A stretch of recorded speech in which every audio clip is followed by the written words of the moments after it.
It's Monday, June 24th, 2024, and this is episode 312 of You Can Bet on That.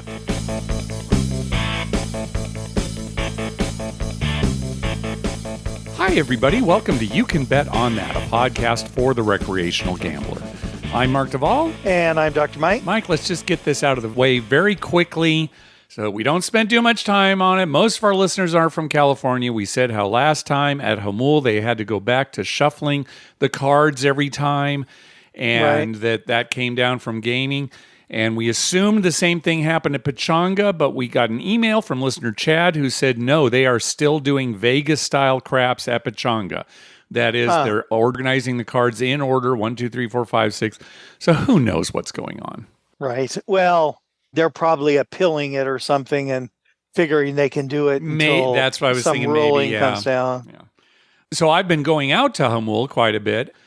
Going back to the old policy, has that helped or hurt me? No, not really. But everybody loves my little cheat sheet cards. Oh, yeah. That shows what is 7 is. What's that? What's that? Everybody's asking, ooh, that's bro, you should make some for me. Oh. And of course, I get to yell out safe as loud as I can whenever it's not a 7, in case people don't know. So that's been pretty fun. Yeah, that's fun. People get a kick out of that too. Safe. Safe. It's as loud as can be. And safe, they love to hear that. And then when I don't say anything or under my breath, they just hear this, no. Then they... Yeah. I even do it when 7s are 7s. You know, when it lines up so that actually rolling a 7 on the dice is a 7, I'll still do it. Safe. Yeah, and that's the funniest part. Comes up 6 too. Safe. Yeah. Thanks, Mark. You know, Mike, I don't think I told you this. Listener Andrew, remember Andrew who used to live out here in La Mesa? We'd go up to Harrah's. Andrew, Yeah, I met him at Hamul last week. Sherry and I went out there. Yeah, he was in town. He was vacationing. Yeah, they vacation every year back in San Diego with the kids. Yeah, we met at Hamul. The craps table was too crowded. It was like a Tuesday night. So we ended up just playing 3-card poker, and that went great. What made it great is the dealer wasn't making hands. You know, Andrew and I weren't really making hands either, every once in a while. But just the fact that the dealer either wouldn't qualify or would qualify with a queen high or king high, something like that, that's what made it good. Yeah. We got a little bit of side bet shaming from some players and the dealer a little bit. Because had we been making the side bets, we probably would have done a lot better. In fact, Andrew got a straight flush at one point. And, we weren't making the side bets, but whatever, we won. So that was a good thing. Yeah. So it was good to see Andrew, of course. And we'll have to get out to Arizona maybe one of these days, play something. My dad always liked Andrew a lot. He even asked after Andrew moved to Arizona, how's Andrew doing? Is he playing any craps? Is he gambling out there? Yeah, he was always concerned for Andrew. Yeah, really great guy. Well, Mike, we thought it might be fun to talk about people at the casino. Not just employees, but maybe even patrons. And what we expect when we go and behaviors we see and what we would like to see, that kind of thing. So why don't we get started? Let's start with casino employees. What do you think are some of the best traits for casino employees? Things that we really expect them, as a service industry, expect them to display. Well, I think mostly is to be engaging and friendly. You have to be kind of a people person. Yeah. Most of the casino employees are working with the public. Right. And if you're not a people type person and you're just sitting there with a look on your face like, oh, I wish I could be anywhere but here. Yeah. It's just not a good experience for the gambler, right? Or the people at the table. They want somebody who's friendly, engaging, talking to them, making comments. Let's talk about some of the specific roles at the casino. So let's talk about dealers. Those are kind of the obvious ones, the ones that are right there. Yeah, they definitely need to be people persons. I think they need not just be engaging, but I think they need to read the room, know their audience. Especially, if you're a single dealer, like at a table game, just dealing blackjack, something like that, you may have patrons there who are willing to engage and really like to talk. And then there are some who maybe don't. They just like to play their game. So a dealer needs to pick up on social cues, things like that.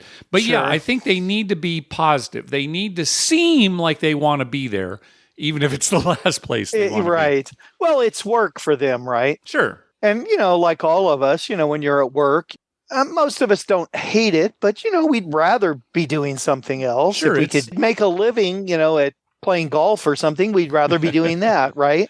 But it's just a fact of life. You got to go to work. And so it can be hard. Most dealers are standing the whole time. Right. In some cases, maybe baccarat dealers, something like that, they get to sit, but usually they're standing. So it's hard. It's hard work. Yeah, it's hard work. And I think what makes it really hard is when you get a customer who is upset because they've lost a lot or just not a nice person. I mean, some people, they could be winning and still not be nice. And that's kind of draining on the dealer. That's kind of puts you in a bad mood almost, right? Yeah. We'll talk about patron behavior as well, but you're always going to get people who gamble angrily. Right? We've seen that where they're just never really happy, even though they're supposedly doing something they love. And of course, alcohol plays a big part in it too. You get somebody who's drunk. As a dealer, you need to develop kind of a thick skin to go along with. You have to have a very thick skin. Because people will lay into you. I mean, they blame you for losing, right? Yeah, it happens a lot. The dealer has something We've to seen do it with where, players will throw cards at dealers, right? And it's just... I could just see you being a dealer, Mark. Somebody would get upset and blame you for, giving them 2 16s in a row or something. And you would just say, play your best blackjack. Yeah. Play your best blackjack. The guys at poker night must drive them crazy because I am constantly saying, play your best poker. Play your best poker. Yep. I don't know why I do, because I don't want them to play their best poker, right? As a poker player. Right. And because that saying that just causes them not to play their that's best the other poker. thing. They don't take my advice, so. Right. Yeah, they're not going to take your advice. They're like, oh, he's taunting us, and I'm going to show him. Let's talk briefly, too, about specifically craps dealers. Craps dealers, I think they need to be a little bit different. It is a very social game. But I don't like when dealers are talking amongst themselves at the expense of communicating with the players or of even watching the game. And we've all been in that situation where they're going on about something private or whatever, and they're only or somebody who took too long a break or some internal thing with the employees, right? And I don't mind them bringing up those topics as long as it's, relatively quick. I've been on tables where they just go on, and it's almost like it's hard to get their attention. Oh, I'd like to bet the 6. Yeah. Yeah, that is annoying. Well, anytime, any business, when employees are discussing the dirty laundry, it's just not a pleasant experience for the customer, right? You don't want to hear that. You want to just play your game. Or even if they're talking about sports or something. I mean, that's fine. But again, if it's at the expense of the game, engage with the players.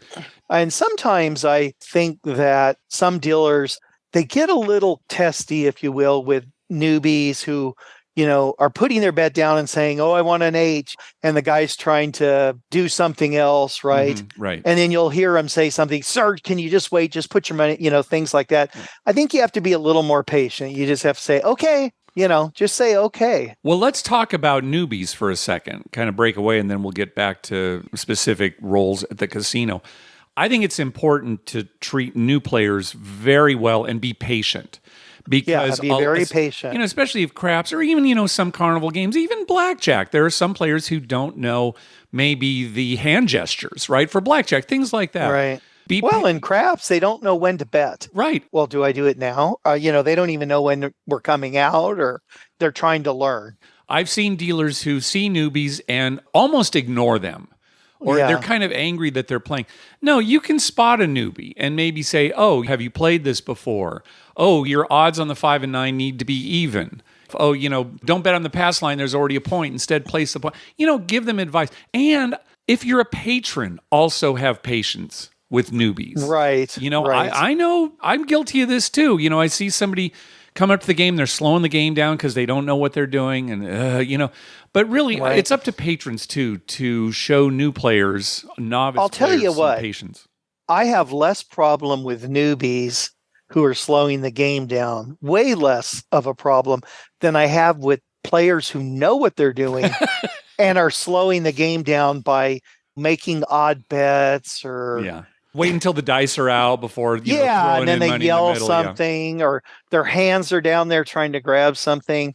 the odd betting is what I hate. The guy who's constantly making the dealer work. Go up to 42. 42 hits. Oh, go back to 36. I mean, stuff like that. Well, okay. All right. Look, play the way you want to play. I'm not going to blame somebody for playing that way. I will blame them for not making their bets when the dice are in the middle. And things like that. But yeah, I know, but it gets annoying. It's almost like they're doing it on purpose. Okay. I don't know about that. Maybe there are cases like that. But what are we expecting of employees? What are we expecting of patrons? I've been at a table where a guy has this system where, okay, when this hit, take all my inside bets up 1 unit. Yeah, right. And it's maybe some of these weird amounts that are harder to figure out. Hey, if you want to play that way, that's fine. I won't criticize that. But it's more, like you said, if it's almost seems like it's intentional trying to slow down the game. Right. And especially if it's a busy table with a lot going on. And the dealer doesn't even know, right? Every time he has to figure out what's this guy doing. If the dealer can't pick up on it. Of course we want competent dealers. And you're going to rise to the highest level of your competency, right? There's some people who just, aren't as good at math or aren't as good at handling the chips. That's another thing, but it's really intention is what I'm looking at more than anything. And getting back to newbies too, I think it's always a good idea if you are a newbie to let the dealers know that you are a newbie, because if you go in and you are trying to look like you know what you're doing, you're going to make mistakes. I mean, we all did when we first started playing. So it's better to kind of be upfront, because I think the dealers will treat you a little better. That's just life in general, right? Sure. It's better if you let people know, I don't have a clue. This is what's going on. I don't have a clue. Or, it just makes life easier for you. It's definitely. Now, what about stick persons, Dr. Mike? What do you like in a stick person? What do you not like? Well, the first thing I like when they can be understood when they make their call. That is so I hate true. it when, they say something and you hear 4 and then it was 10 or something. You're like, well, that didn't sound like, or they mumble or, they're quiet. Yeah, They need to be able to project. I think that happens quite a bit. Is what was the call? What? And even sometimes the base dealers have to ask, what was that? So Well, there's so many tables where you're on one side. I can't see the dice on the other side. They're either shadows or it's too far away or it's turned, and you're sitting there and then the guy says something you don't even understand. You have to ask your dealer, what was the call? Yeah, clear and loud enough to hear. I think that is the most important thing. I would also say I don't want a stick person to move the game too fast. Sometimes you get into a situation where he's sending the dice and a dealer on one side hasn't even completed all the bets. So don't go too fast. Yes, they want a fast game. The casino wants a fast game, but don't go too fast. I love funny calls. You constantly hear new ones you've never heard before. So, when they're making calls on the numbers, that kind of thing. Keep them entertained. Yeah, they're hustling for some of the higher house percentage bets. That's their job too. Who's on the hard 6, things like that. So, I do want them talkative. I do want to be able to understand them. I want to know what each role is. Right. What about the box? This is a unique role in the casino, and not every craps table has a dedicated box person. But when they do, what do you like to see from a box? Just a cheery face. Yeah, but you that's true. It's almost like some boxes think, okay, the dealers are the ones who are dealing with the public. I don't need to be as friendly, or I'm all business here. Yeah, I'm all business. There's no need for that, because the casino's going to win. It's not their money anyway. Yeah. But some of them get, almost offended, right? The box, it's important for them to be as much a people person as the dealers. And their job, just as patient. Their job is to make sure that the game is running properly. So yes, they're watching to make sure payouts are correct. Whether it's watching out for the casino or watching out for the player, right? It has to be correct. Are the dealers doing everything? Is there anything shady going on? They're the ones who check the dice when they go off the table, things like that. But it really helps when a box is just as pleasant as the dealers. Right. And looks like they're somewhat happy when you're winning. Yeah. And they're a little sad when you're losing. You'll see some boxes after 2 or 3 bad shooters say, give me the dice, and they shake them up or something. They're obviously whether they are or not, they're implying that they're on your side. Yeah. Same with the floor or the pit boss, right? Now, again, they're not watching a single game. They're usually moving around and being in charge of a lot of different games. But we want them to be friendly too. Oh, glad you're here. Oh, do you have a card? Oh, good luck. Yeah. That good kind luck, of thing. yeah. When you're cashing out, hey, you made a killing. Way to go. Yeah. I always like the pit or the box person who, when they return your card, they just don't throw it to you. They actually come around the table and hand it to you. That is nice. Yeah. And they say something like, good luck, Mike. If you need anything, let me know. We see that a lot at Hamul. Yeah, I really appreciate that. Rather than just giving it back to the dealer and they throw it at you. Just, hey, good. Glad you're here. How about cocktail servers, Mike? What are you looking for there? Well, frequency that they come around. Now, sometimes the workload that's piled on them is kind of hard to handle, right? They've been assigned too many tables. But, frequency, if they're able to do it, that is great. Yeah, right? Frequency is nice. And then just getting things right. I had an instance not too long ago where I ordered a hot tea, and that girl came back about 3 times without the hot tea. Uh-huh. And the first time she's giving the drink to the guy next to me, and I looked at her and said, my hot tea? And she said, oh, yeah, I'll get that. Then she came back and took more orders and even mentioned, oh, yeah, hot tea. Yeah, it's coming. And then she came back without the hot tea. So it took like 3 times. And when she finally got it, I gave her my usual $5 tip, but I kept thinking, I shouldn't even tip her. That was like 40 minutes ago that I ordered that. Yeah, so they need to have some accuracy. They need to have some wait staff experience or talent, I guess I should say, like a waiter or a waitress might have. And friendly. Doesn't hurt if they're, give you a big smile and kind of friendly too. Yeah. I like that. How about cashiers, right? The ones working at the cage. Oh, yeah, that's a whole different beast. Well, what do you think? What's important there? They need to have math skills. They need to be able to handle the chips. It seems like an obvious thing to say, but we've been to plenty of cages where the cashiers aren't very good at handling money.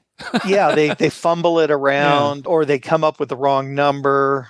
It's hard to know if they're new or they're not, but some of them are so quick. They boom, boom, boom, you're out of there. And other ones, it seems like, oh my God, this is taking forever. I'm cashing out $230. How hard is that? Yeah.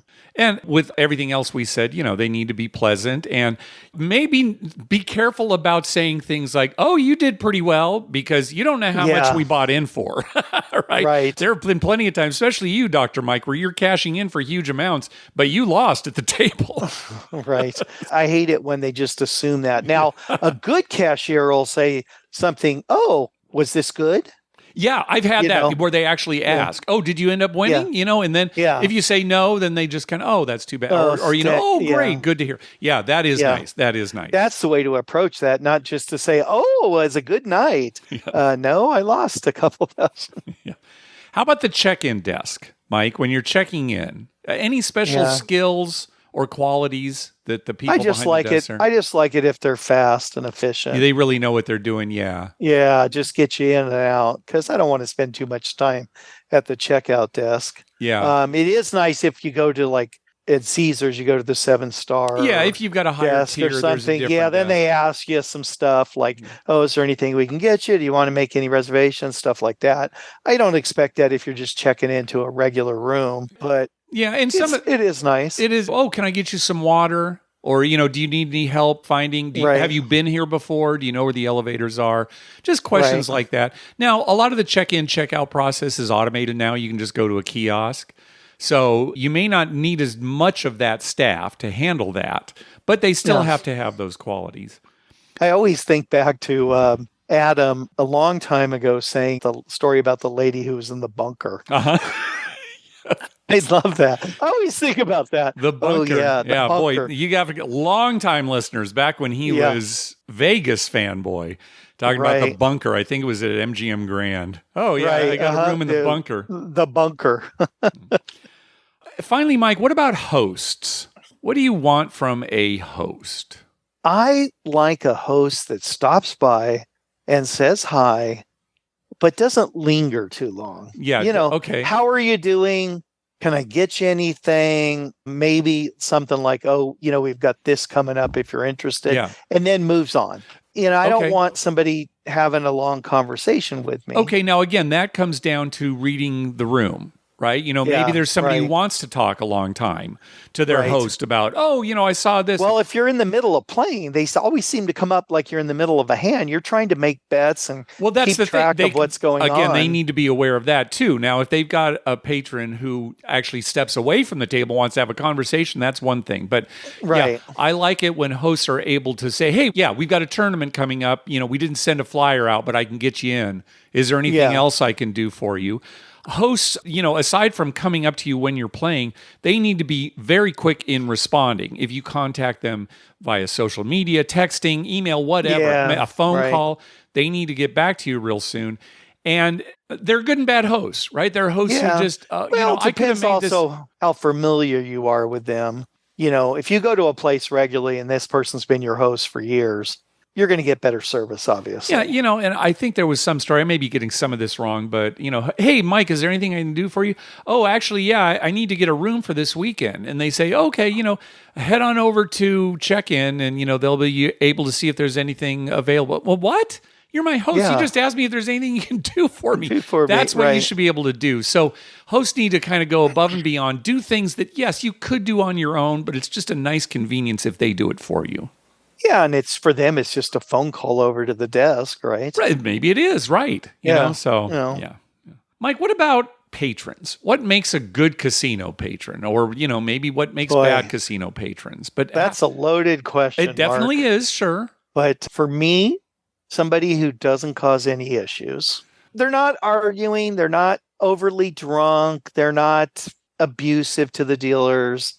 They're just gamble, they're just there. They're not abusive to the dealers. They're not abusive to other players. They don't berate other players for the way that they're playing. And you can be drunk. Someone could be really drunk, and that's okay as long as they're not doing stupid stuff, right? Like you've drank a lot and you're talking loud or something. I have no problem with that. But you're really drunk and you pick up the dice and throw them backwards over your head, and they go off the table. Then it's kind of like, okay. That's enough. So treat your dealers well. Don't berate other players for the way that they play. So don't berate the players. Don't berate the player who hit a 16 against a dealer's 5. Things like that. Yeah, it's the wrong move, but people should be able to play however they like. It basically boils down to mind your own business. I guess you're right. It's not your business. Sure. You always have the ability to walk away. I think the way that we handle mistakes at the casino is important because mistakes are going to happen and mistakes against us are going to happen. And I know there are some people who immediately fly off the handle when really all it would take is just some rational discussion to find out what happened. So kind of be patient when something goes wrong. I was saying last week, right? They almost shorted me $1,000. Right. when I was cashing out. Now I could see some people flipping out, right? $1,000. That's at one time they gave you 100 less when you bought in. Yeah. And they were real good about when you pointed it out to say, oh, yeah, okay. Well, that's a great example, Mike, because originally they were saying, no, we didn't make a mistake. You've counted it wrong, Mark. And so I kind of took a pause. I didn't think I did, but, I didn't fly off the handle. I took a second, looked it over again. It's like, no, guys, it's really here. Let me show you, and kind of, did it. And then, you didn't go crazy or anything. They didn't go crazy. They thought, oh yeah, no, it's right. Because that probably happens a lot with customers. Like, oh wait, I don't think I got the right amount here, and they forgot that they, made a bet. It was taken out already or something like that, and they go crazy, which just aggravates the pit, and it just builds on itself. Yeah. So if people can just stay calm and, get it figured out.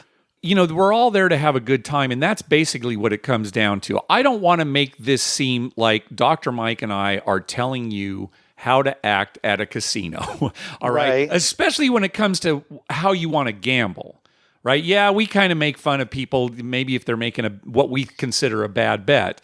But ultimately, that's up to you. And some people know they're making a bad bet, and that's the way they like to gamble, and that's fine. Right. It's more about treating people well in an environment where things are happening fast and for real money, and just kind of be aware of that.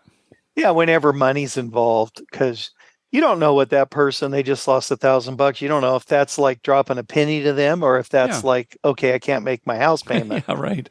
So yeah, you got to really go slow in how you approach people. Let's kind of segue into some things that we witnessed recently and how it was handled, etc.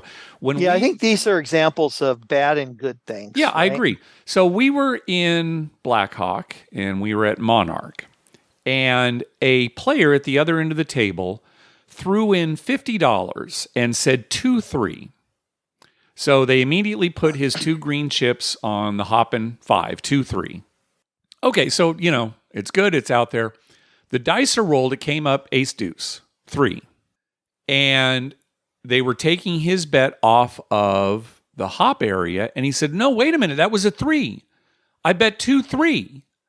His intent, according to him, was he wanted a bet on the 2 and a bet on the 3. So a lot is going on as they're trying to figure this out. For example, they're saying, well, hey, didn't you see where we put your bet? And this gets back to, make sure you know where your money is and how much it is. Right. And he claimed that he just thought that's where you put the money if somebody's betting on the 2 and the 3. Now, that seems ludicrous, but again, we don't know his level of sophistication at this game. It seemed to me, though, that his sophistication level was high and that he knew what he was doing. And it was just the perfect opportunity, right? It might have been an angle shoot. I felt the other way. I thought he really didn't know what he was doing. I don't know. You could be right. It could have been an angle shoot. Absolutely. It could have been an angle shoot. Either way, the pit handled it appropriately. I think that he did too. Now, the pit came over, and this didn't necessarily satisfy the player. But after a long discussion, everybody at the table, aside from this player, agreed that if we heard 2-3 and money coming to the table, we would assume that's a hot bet on 2-3. He didn't say 2 and 3. He didn't say bet on aces and ace deuce. No, he said nothing. 2-3. He said 2-3, and they put it in the hop area. And for those unfamiliar, a hop is a 1-roll bet. A bet basically that the next roll is literally going to be 2-3 on the dice. Of course, we can't know this, Mark, but I would have loved to see what would have happened if 5 came up 2-3. Oh, he would have gotten paid, and that would have been the end of it. He wouldn't have said anything. No, of course he wouldn't have said anything. Oh, no, that was meant to be a 2 and a 3. 2 and a 3, I lost. Yeah, of course not. Okay, so the pit came over. He thought about it. He didn't just make a snap judgment. He thought about it, and he said, okay, here's what we're going to do. We're not going to take your bet down as a losing hop bet, but we're also not going to pay you as if you won the bet on the 3. So you can have your money back. We can make the bet for you right now on aces and ace deuce. That's the decision. I thought that was a fair decision because then you are preventing somebody who is angle shooting from getting away with it. But at the same time, you're not punishing maybe an ignorant player who thought he was betting on 2-3 and was placed in the wrong spot, and they just take his money. So I thought that was a good decision. I think that's an example of a box person making a good decision for the game. I agree. Yeah. That was a good decision. It worked out okay. The guy left shortly after that, and then I saw him playing roulette, and then he went and played blackjack. So, I don't know if he was angle shooting or not, but it just seemed to me like he knew more. And maybe he did, Mike. Maybe that's something he pulls at every casino he goes to once. Right. He says, I'm going to bet 2-3, and that way I'm going to win if 5 comes up 2-3, or if a 2 or a 3 is rolled, if I can argue my case successfully. So, yeah. Right. Who knows? Yeah. Now, you said something happened to you recently at Diamond Joe Worth. Down at Diamond Joe Worth. We were playing. The table was fairly busy. Well, this man and woman walk up, and I was next to the stick. They took the position on my side next to the dealer in the corner there. Okay, and they were standing next to each other. Standing right next to each other. Okay, so they weren't trying to... I heard some of your story. That's why I'm asking these questions up front. They weren't trying to act like they didn't know each other. Oh, no. Okay. They were obviously husband and wife. Okay. And he bought in for $500. He got his chips. Then she bought in for $500 and got her chips. And what they were doing was on the come out, he would put a quarter down for don't pass, and she would put $40 on the pass line. Okay. So let's say a point of 6 is made. Mm-hmm. His quarter went up to the 6. He never took odds. And then before the next roll, he put another quarter on the don't come. So he always had a quarter. So he had a quarter out there. Don't pass or don't come. Roll. He had, right. Okay. A quarter only every single time. Okay. Yeah, sometimes he'd get 3 or 4 numbers covered. Yeah. And sometimes, it'd go up to a 6. 6 would be rolled again and come down, but his next bet would go back up to 6. Right. He always had one up there. Okay.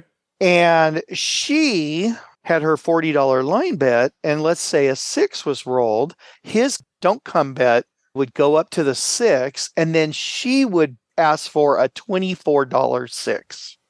Okay. So if it was the point on the come out, she just kept the 40 on the line, no odds. Yeah.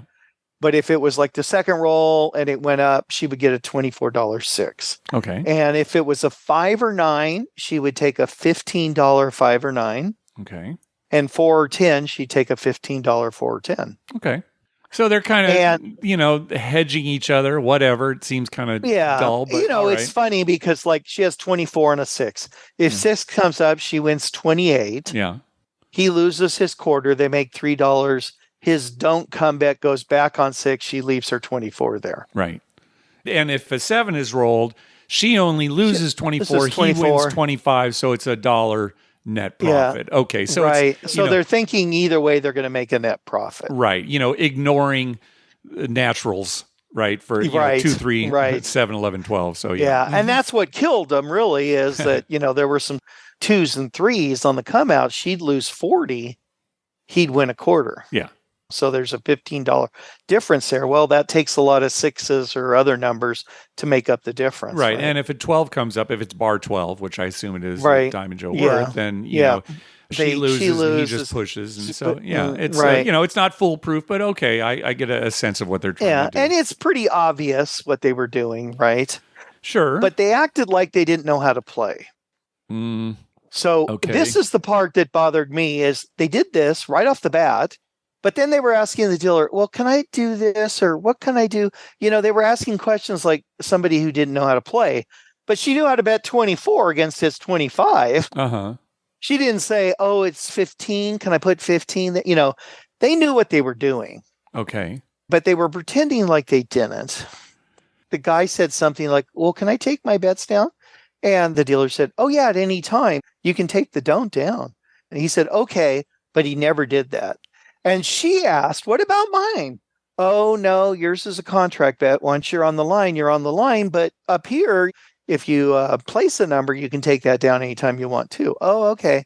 Never did that. What they were doing was, and they didn't do it the first shooter or even the second shooter, but about the third shooter in, she would bet 40. Her husband would bet a quarter. If the point was 6 or 8, she would leave the 40 out there.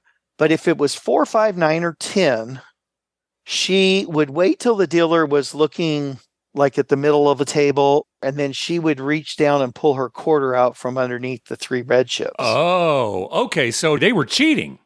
They were cheating, yeah. Okay. And I saw her do it about 4 or 5 times. Yeah. And the dealer, he was a guy who was, a veteran, right?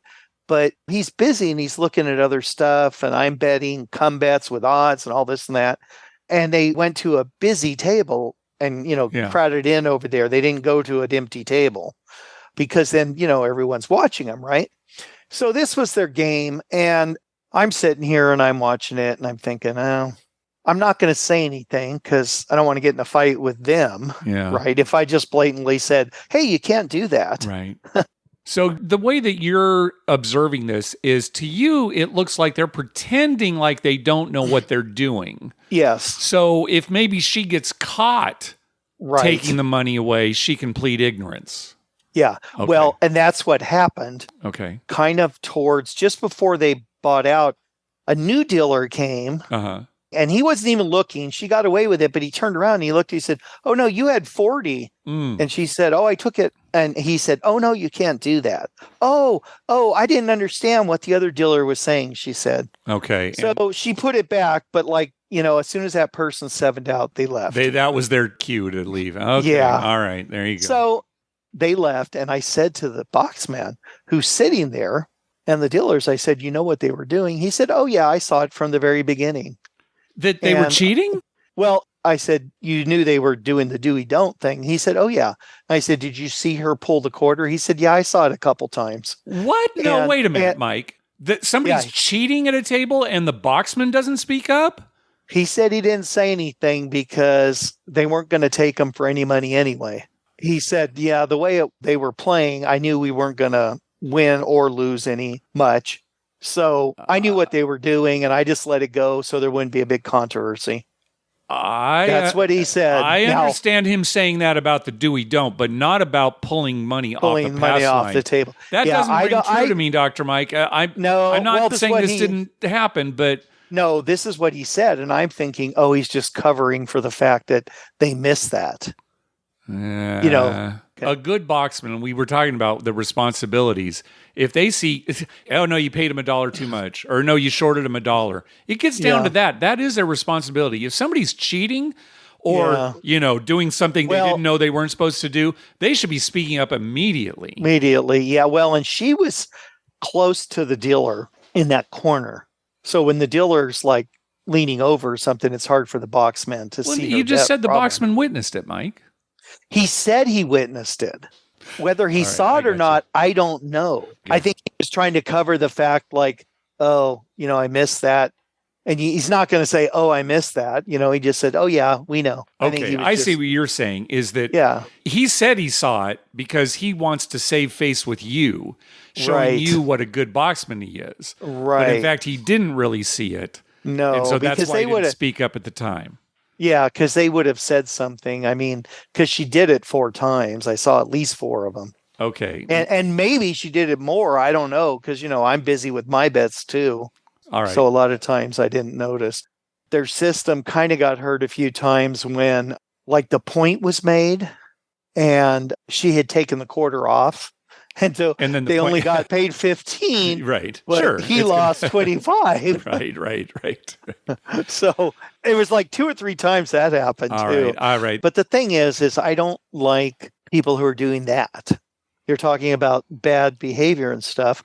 It's just disruptive, right? That could have led to a big problem. Doing what? The cheating or the do-we-don't? No, the cheating. Of course. Yeah. If I had said something right away, like, oh, no, you can't do that, the husband might have got mad at me, or he might have gotten in an argument with a stick, or, who knows what I know could have exactly happened, what you're right? saying. I'm not blaming you for not saying anything, although if you did call attention to it, again, I didn't know we couldn't do that. What are they going to say? Shut up. We're trying to cheat. Right.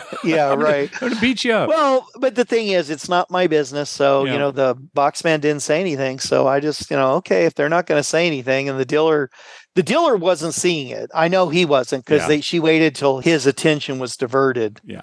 Okay. So anyway, who knows what their scam was, or what they were doing, or maybe I'm way off. Maybe it was an honest mistake. She really didn't know. Yeah, if a couple is new to the game, why would they be playing that way? Why wouldn't they both be playing the same way, right? Right. Yeah. And why would the math work out so well? Yeah.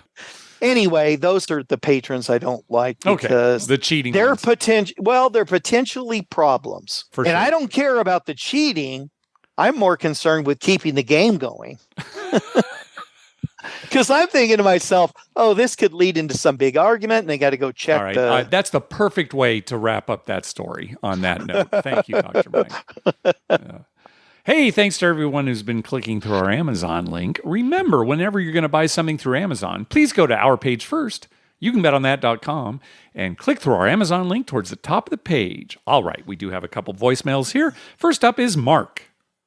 Hey, Dr. Mike and Mark. This is Mark in Florida. I've listened to you guys a long time and hope to meet you one day. I think you guys do a really good podcast. I enjoy it.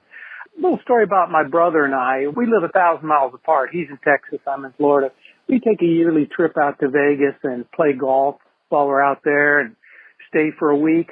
We've been doing this for almost 25 years. And about in our 3rd year or so, we went downtown and we're at the Golden Nugget, played there for a while. And when my brother got home, he realized he came home with a $5 chip. And so this was a running joke with us for quite a while. I have to get back to the Golden Nugget, cash in that chip. In the meantime, he put it in his golf bag, and used that chip as a ball marker. Then maybe about 6-7 years ago, we did go downtown, and he was complaining that he had lost the chip.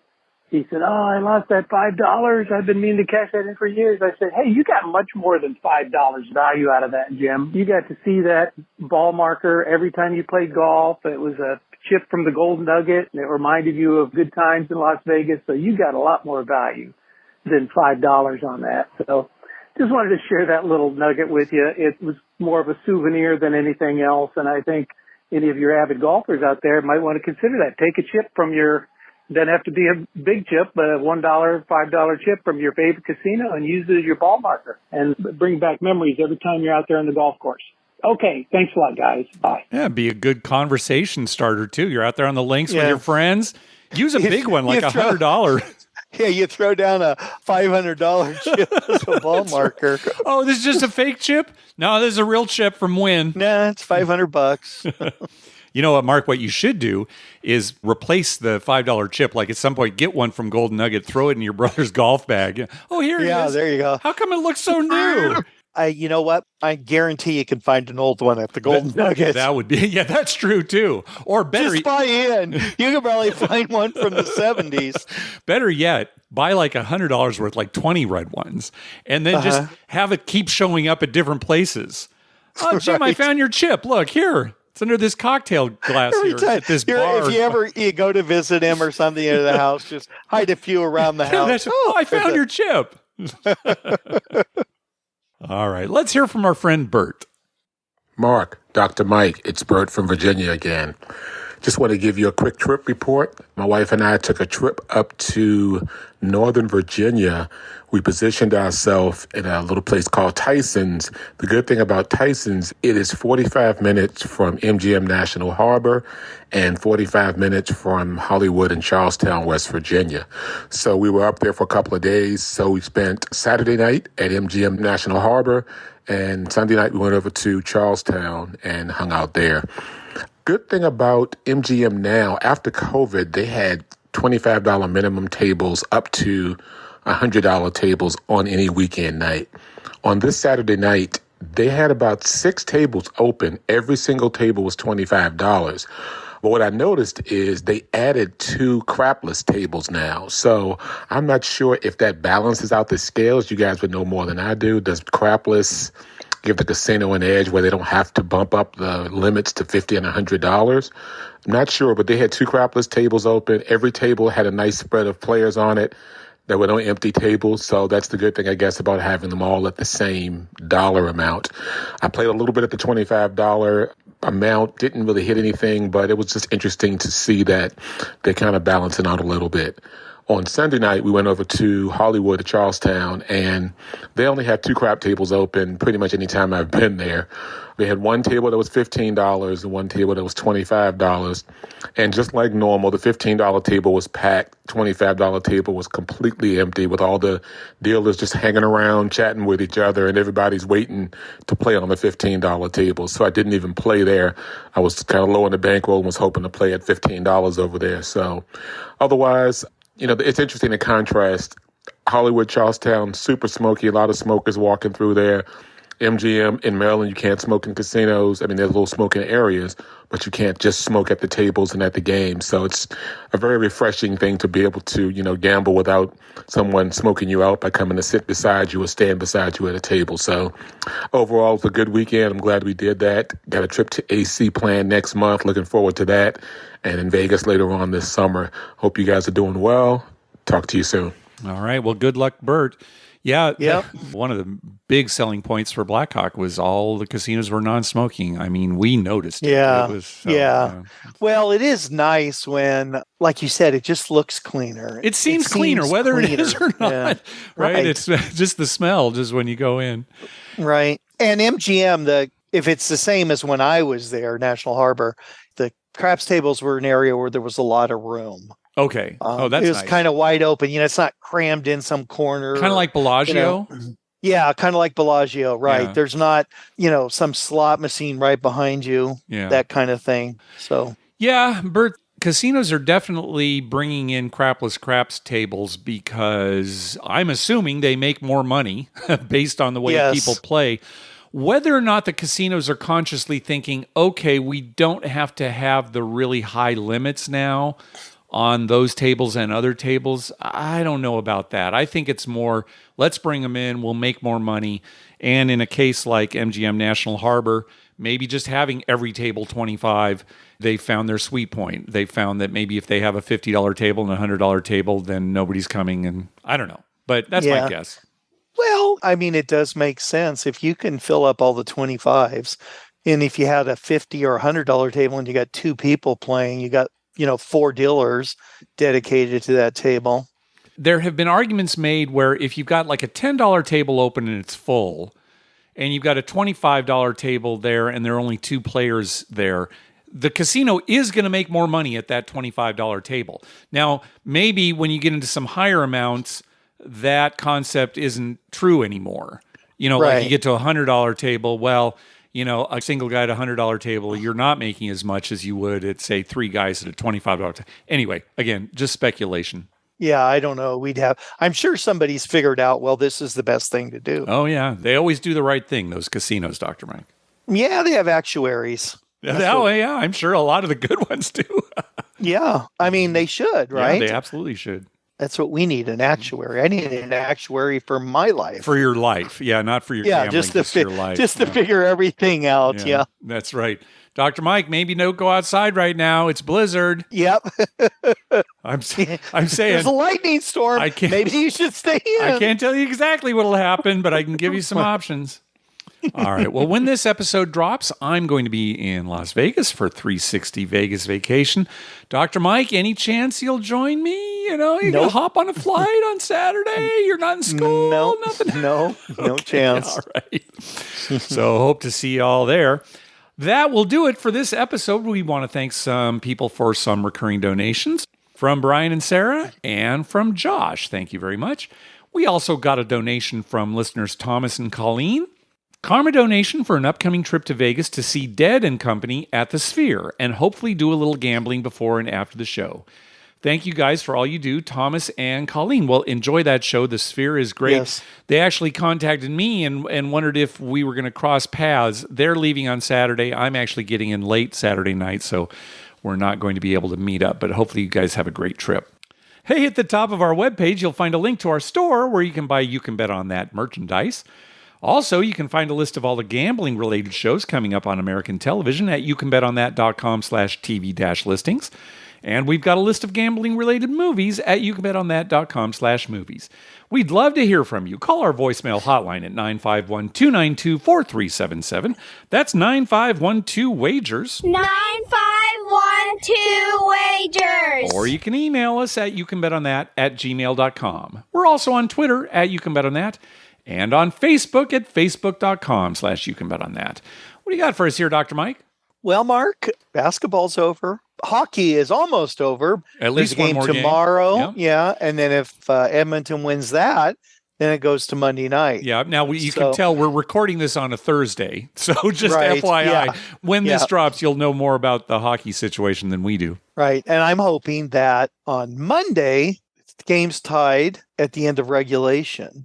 Ah, okay. You want and then we go into sudden death overtime. Yeah. Most exciting thing, especially if it's a game 7. Yeah. Sudden death overtime. Especially in hockey, where it's just boom, boom, boom. Boom, right? boom. Yeah. Things happen so fast.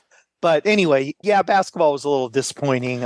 It's interesting that in both sports, the first 3 games, the favorite team dominated. And then in the 4th games, the underdogs just blew them away. Yeah. Right, huge. In basketball, it switched back. The 5th game, it switched back. Hockey's a little different, but yeah. So anyway, I'm enjoying that. And then baseball is, baseball. Yep. And you had a good day yesterday. Oh, it's sports. Yeah, I finally had a good sports day. Thank you for acknowledging that, Dr. Mike. I appreciate it. Well, it helps. Yeah. So, that's it. That's all that's going on. Other than that, I've just been doing some house repairs and enjoying the easy life. The easy life. All right. It's not too hot there yet? Oh, no. Good. I think the hottest we've gotten is like 80 degrees. Okay, but you're not, sweltering under these heat waves that some of the other country has. Yeah. No, we're kind of in a sweet spot that Good. It didn't get too hot. Yeah. Good. All right. Well, thanks for listening. Good night.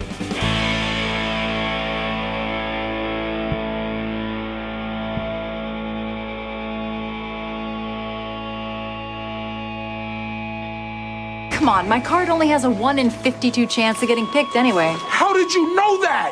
You're like Rain Man. Quick, how many toothpicks are on the ground? 0. You need to go to Vegas.